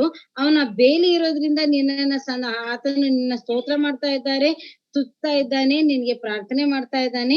ನೀನು ಆ ಬೇಲಿಯನ್ನ ತೆಗೆದು ನೋಡು, ಆಗ ಸೈತಾನ್ ಹೇಳ್ತಾನೆ ಯೋಬನು ಏನ್ ಮಾಡ್ತಾನೆ ಎಂಬುದಾಗಿ. So we all know the story how God removed that edge, but he said you cannot take Job's life. his property was gone, his servants were gone, his children was gone, his health was gone, he was filled with sores. But yet we see that Job is still praying and praising God. ಯೋಬನ್ಗೆ ಸೈತಾನ್ಗೆ ದೇವರು ಅಪ್ಪಣೆ ಕೊಟ್ಟ ಹಾಗೆ ಯೋಬನನ್ನ ಸೈತಾನ್ ಹೊಡೆದಾಗ ಯೋಬನ ಆರೋಗ್ಯ ಹಾಳಾಗಿದೆ, ಯೋಬನ ಮಕ್ಕಳು ಹೋಗಿದ್ದಾರೆ, ಆಸ್ತಿ ಹೋಗಿದ್ದಾರೆ, ಆತನಿಗಿದ್ದಂತ ಎಲ್ಲಾ ಅನುಕೂಲತೆಗಳು ಹೊರಟೋಗಿದೆ, ಅವನ ದೇಹವೆಲ್ಲ ಹುಣ್ಣುಗಳಿಂದ ಅದು ನೋವಿನಿಂದ ತುಂಬಿದೆ. ಆದಾಗ್ಯೂ ಯೋಬನು ದೇವರಿಗೆ ಸ್ತೋತ್ರ ಮಾಡ್ತಾ ಇದ್ದಾನೆ, ದೇವರನ್ನ ಸ್ತುತಿಸ್ತಾ ಇದ್ದಾನೆ. Now, was Satan interested in the wealth or the children or the property or anything? Was Satan interested in Job's wealth or anything?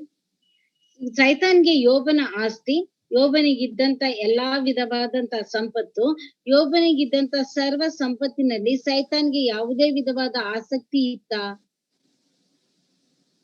No, he was not interested in his wealth or his property or his children or anything. What Satan was interested is that he was interested in Job's faith, and he wanted to see that Job would renounce God and move away. ಯೋಬನಿಗೆ ಸೈತಾನ್ಗೆ ಯೋಬನ ಆಸ್ತಿ ಆಗ್ಲಿ, ಯೋಬನ ಸಂಪತ್ತಾಗಲಿ, ಯೋಬನಿಗಿದ್ದಂತ ಸರ್ವದಲ್ಲಿ ಸೈತಾನ್ಗೆ ಆಸಕ್ತಿ ಇರ್ಲಿಲ್ಲ. ಸೈತಾನ್ಗೆ ಇದ್ದದ್ದು ಯೋಬನ ನಂಬಿಕೆಯ ಮೇಲೆ ಮಾತ್ರ. ಯೋಬನ ನಂಬಿಕೆಯನ್ನ ಆತನು ತೆಗೆದು ಹಾಕಿದಾಗ ಯೋಬನು ಏನು ಮಾಡ್ತಾನೆ ಎನ್ನುವಂಥದ್ದು ಸೈತಾನ್ಗೆ ಇದ್ದಂತ ಆಸಕ್ತಿ ಯೋಬನ ನಂಬಿಕೆಯ ಮೇಲೆ ಆಗಿತ್ತು. He also made his wife tell him that curse God and renounce him. ನಮ್ಗೆ ಗೊತ್ತಿದೆ, ಯೋಬನ ಹೆಂಡತಿ ಕೂಡ ನೀನು ದೇವರನ್ನ ದೂಷಿಸು, ದೇವರನ್ನ ಶಪಿಸು, ಆಮೇಲೆ ನೀನು ದೇವರನ್ನ ನೀನು ದ್ವೇಷ ಮಾಡ್ಬೇಕು ಎಂಬುದಾಗಿ. But did Job do that? Job did not do anything like that. He held on to God in spite of losing everything, in spite of nothing left in him except for his life. He still held on tightly to God. ಯೋಬನು ದೇವರನ್ನ ಗಟ್ಟಿಯಾಗಿ ಹಿಡ್ಕೊಂಡು, ಯೋಬನು ಎಲ್ಲವನ್ನ ಕಳ್ಕೊಂಡಿದ್ದಾನೆ, ಆತನ ಸಂಪತ್ತು, ಆತನ ಐಶ್ವರ್ಯ ಎಲ್ಲ ಹೋದಾಗಿ ಕೂಡ ಯೋಬನು ಗಟ್ಟಿಯಾಗಿ ಹಿಡ್ಕೊಂಡದ್ದು ಅದು ದೇವರನ್ನು ಮಾತ್ರ ಯೋಬನು ಹಿಡ್ಕೊಂಡಂತವನಾಗಿದ್ದಾನೆ. So after so much of suffering, Job came out successful. His faith was intact, and he became even more closer to God, and he was even more richly blessed. God gave back children also. ಎಲ್ಲವನ್ನ ಕಳ್ಕೊಂಡಿದ್ದಾನೆ, ಆತನ ಮಕ್ಕಳನ್ನ, ಆತನ ಐಶ್ವರ್ಯವನ್ನ. ಆದ್ರೆ ಯೋಬನು ಆ ನಂಬಿಕೆಯನ್ನ ಗಟ್ಟಿಯಾಗಿ ಹಿಡ್ಕೊಂಡದ್ರಿಂದ ದೇವರಿಗೆ ಮತ್ತು ನಿಕಟವರ್ತಿಯಾಗದನು, ದೇವರಿಗೆ ಬಹಳ ಸಮೀಪಸ್ಥನಾದನು. ಹೀಗಾಗಿ ಆತನು ದೇವರಿಂದ ಆಶೀರ್ವದಿಸಲ್ಪಟ್ಟಂತವನಾದನು. There are many times that, God may allow Satan to sift us for some time, but only it is for a season, and it is only up to how much we can bear, but only up to one point and no further than that. ನೋಡಿ, ದೇವರು ನಮ್ಮನ್ನ ಈ ರೀತಿಯ ಸೈತಾನ್ಗೆ ಒಳಪಡಿಸಿದಾಗ ಆ ಶೋಧನೆಗಳು ಒಂದು ಹಂತದವರೆಗೆ ಮಾತ್ರ.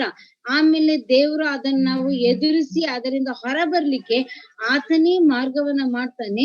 ಒಂದು ಹಂತದವರೆಗೆ ಅಥವಾ ಒಂದು ಅಂಶದವರೆಗೆ ಮಾತ್ರ ಈ ಒಂದು ಕಷ್ಟ ಸಂಕಟಗಳು ನಮ್ಮ ಜೊತೆಯಲ್ಲಿ ಇರುವಂತದ್ದಾಗಿದೆ.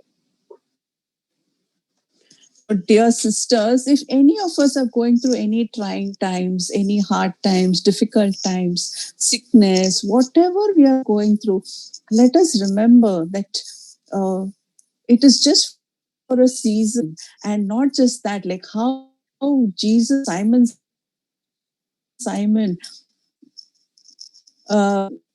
asked, Satan has asked me to sift you as wheat, but ನಮ್ಗೆ ಗೊತ್ತಿದೆ, I have prayed for you. Just let us remember, only for Job, God is praying.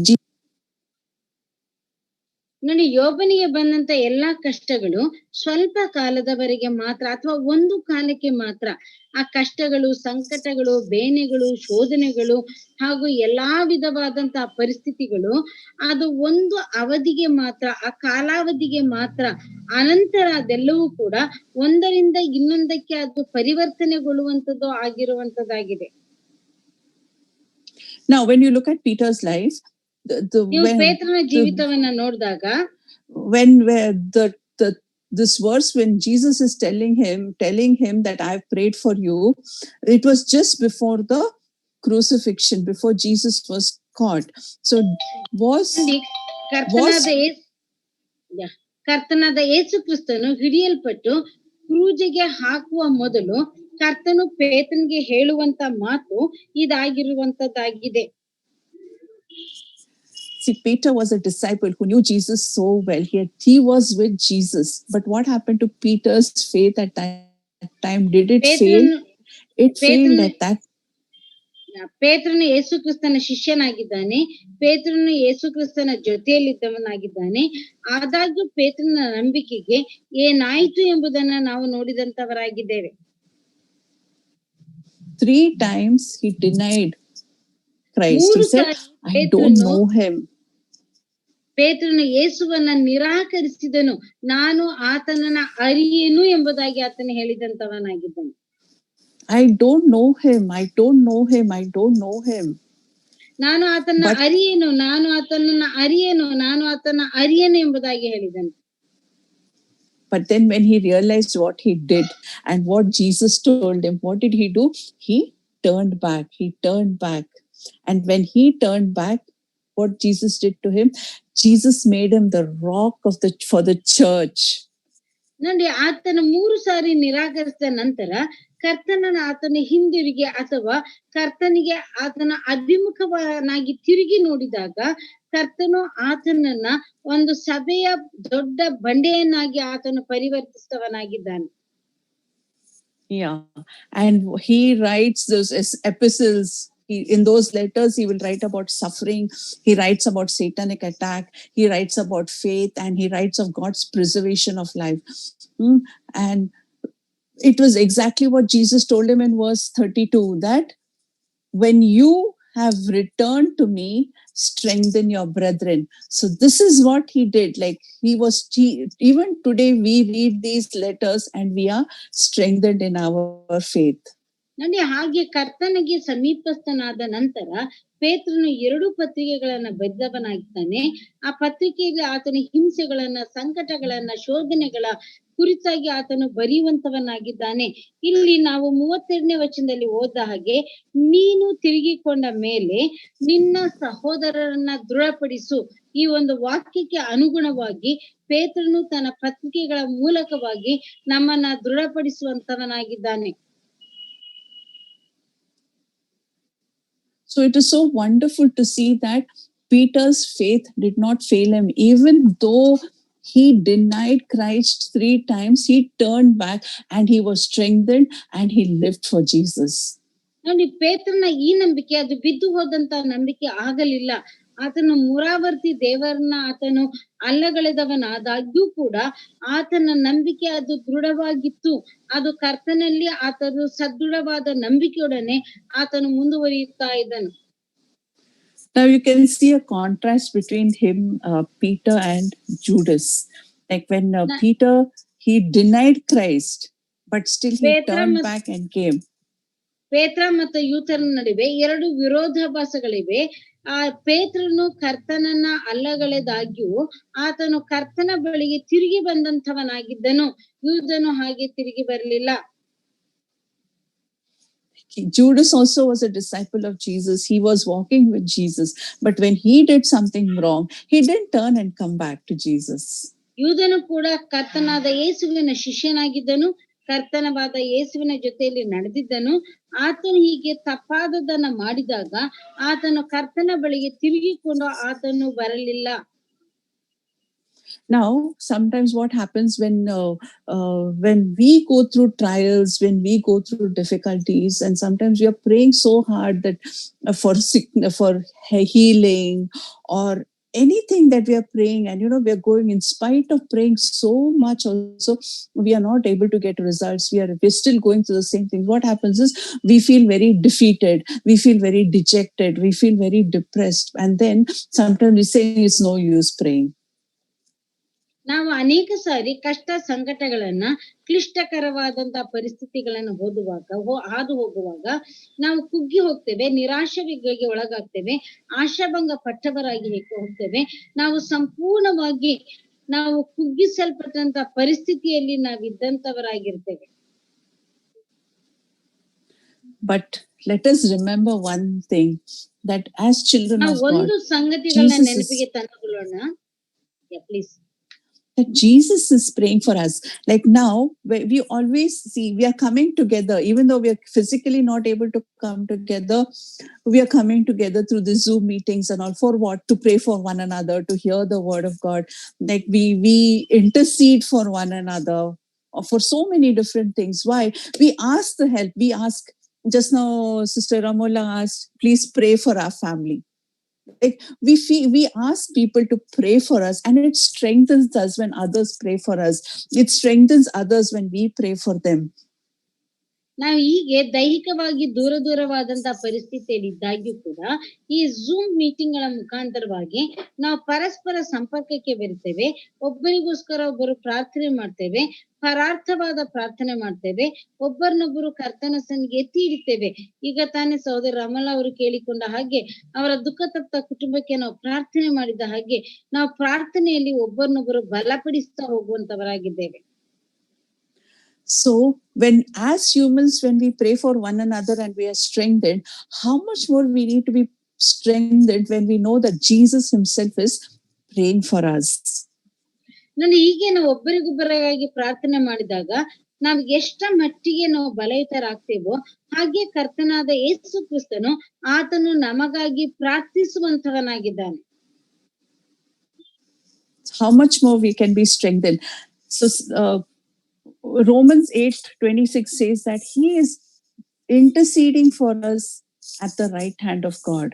ನೋಡಿ, ರೋಮ 8:26 ಹೇಳುವಂತದ್ದು, ಆತನು ದೇವರ ಬಲಗಡೆಯಲ್ಲಿ ಇದ್ದುಕೊಂಡು ನಮಗಾಗಿ ಆತನು ಪ್ರಾರ್ಥಿಸುವಂತವನಾಗಿದ್ದಾನೆ ಎಂದು.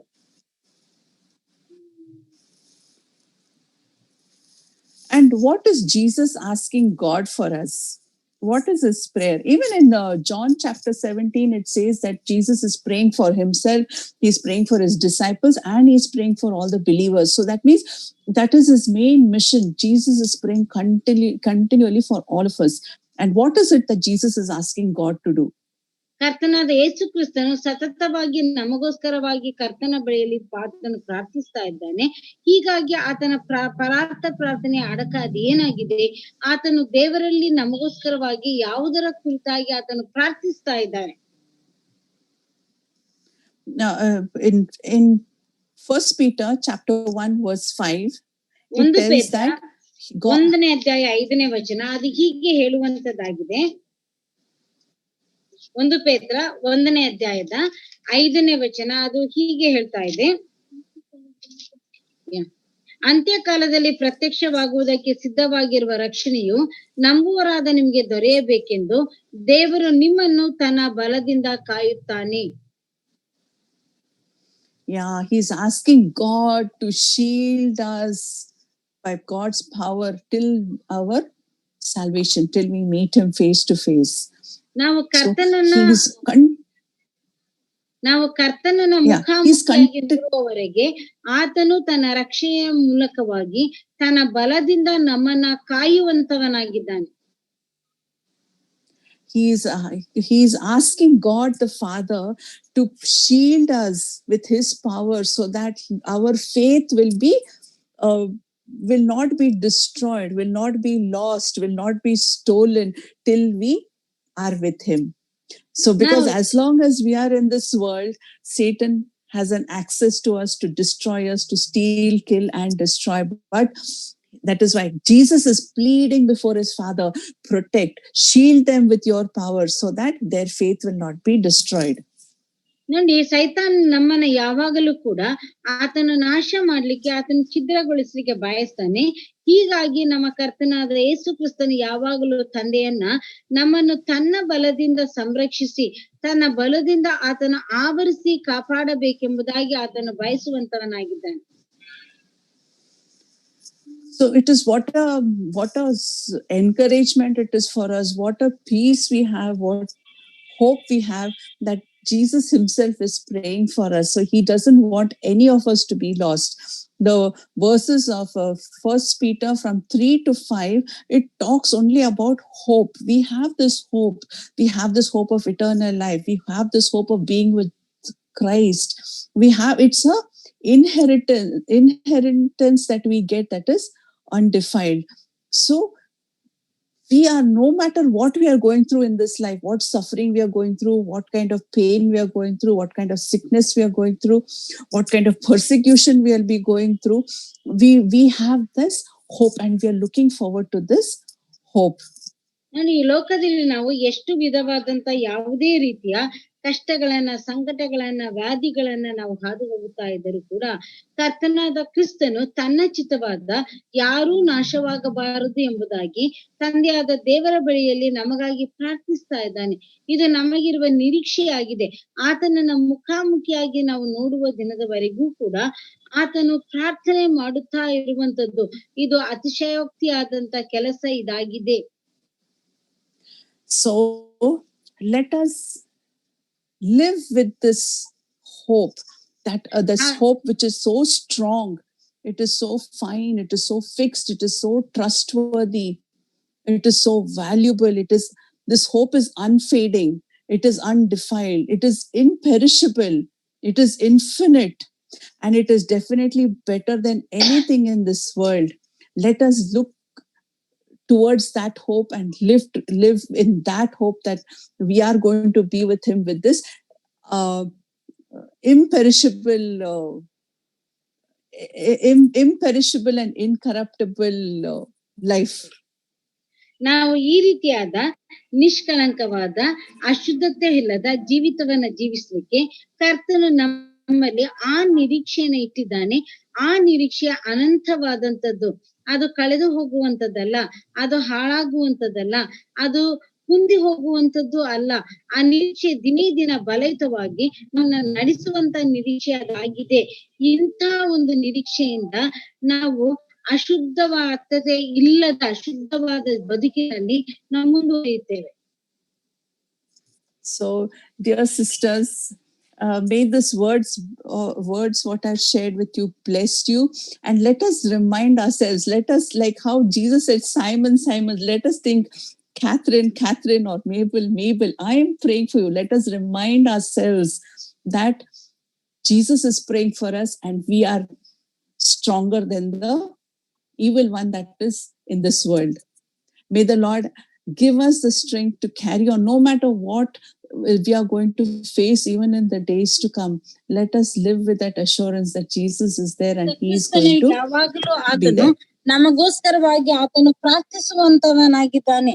ಹೇಗೆಂದು ಹೇಳುವಾಗ, ಕ್ಯಾಥರಿನ್, ಮೇಬಲ್, ನಾನು ನಿಮಗೋಸ್ಕರ ಪ್ರಾರ್ಥಿಸ್ತಾ ಇದ್ದೇನೆ. ಆ ಕರ್ತನ ಪ್ರಾರ್ಥನೆ ಅದು ಬಲಯುತವಾದಂತ ಪ್ರಾರ್ಥನೆ, ಅದು ನಮ್ಮನ್ನ ಬಲಪಡಿಸುವಂತ ಪ್ರಾರ್ಥನೆಯಾಗಿದೆ. ಇದು ಬಹಳ ಅಮೂಲ್ಯವಾದಂತಹ ಪ್ರಾರ್ಥನೆ. May the Lord add his blessings to his word. And thank you so much for giving me an opportunity to share God's word today. ಈ ದಿನ ಕರ್ತನ ವಾಕ್ಯವನ್ನ ನಿಮ್ಮ ಜೊತೆಯಲ್ಲಿ ಹಂಚಿಕೊಳ್ಳಿಕ್ಕಾಗಿ ನೀವು ಕೊಟ್ಟಂತ ಅವಕಾಶಕ್ಕಾಗಿ ನಾನು ಚಿರಋಣಿಯಾಗಿದ್ದೇನೆ.